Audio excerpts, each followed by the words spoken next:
Sosok hitam berdiri di ujung ranjang.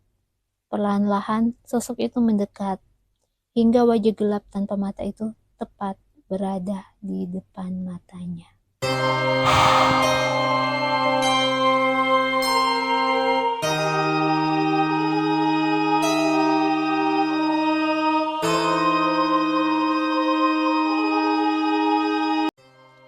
Hello, welcome back my sweet darklings.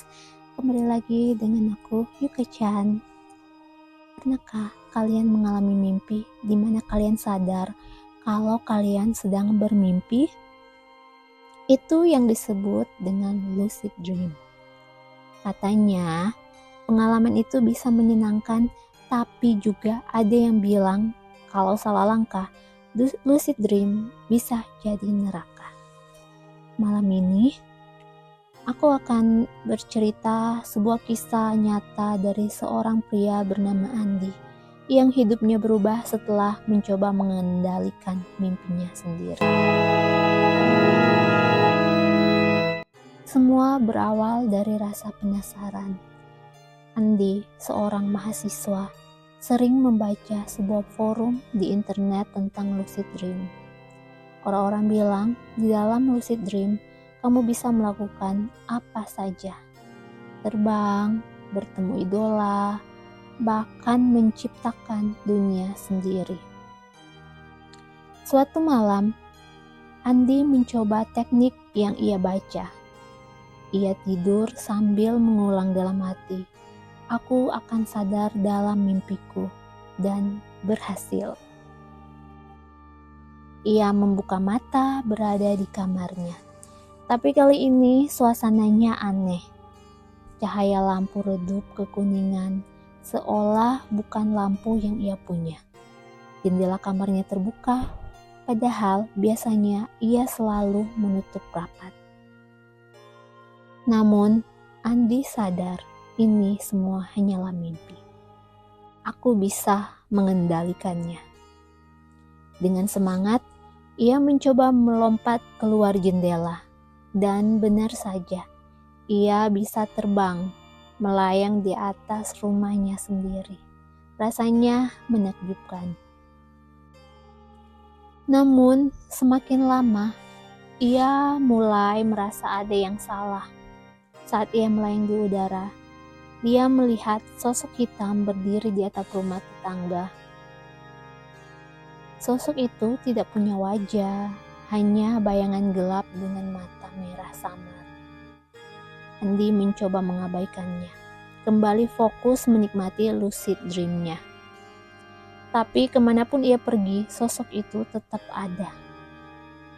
Kadang muncul di ujung jalan, kadang di dalam jendela rumah, pokoknya selalu mengawasi. Ketika Andi merasa cukup, ia mencoba untuk bangun. Ia ingat caranya, menutup mata, tarik nafas, dan berkata dalam hati, "Bangun." Tapi, ia tetap berada di sana. Dia mencoba lagi lebih keras. Tubuhnya bergetar, matanya tidak bisa terbuka ke dunia nyata. Lucid dream itu berubah menjadi jebakan. Lalu ia mendengar suara, bisikan pelan di telinganya. "Jangan pergi, kamu sudah kupilih." Andi panik. Ia berlari, mencoba mencari jalan keluar dari mimpinya. Tapi semua pintu yang dia buka selalu mengarah kembali ke kamarnya. Dan di setiap kamar, sosok hitam itu sudah menunggunya, semakin dekat. Tiba-tiba, Andi berhasil membuka mata. Dia kembali ke kasurnya.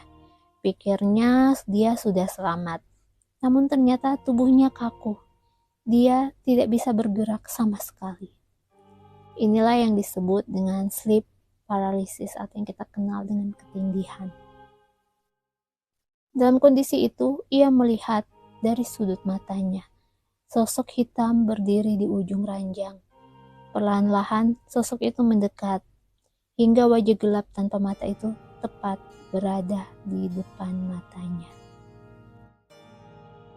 Andi ingin berteriak, tapi mulutnya terkunci.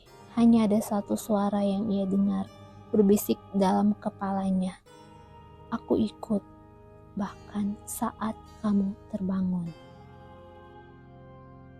Setelah perjuangan beberapa menit yang terasa seperti berjam-jam, akhirnya tubuh Andi bisa bergerak lagi.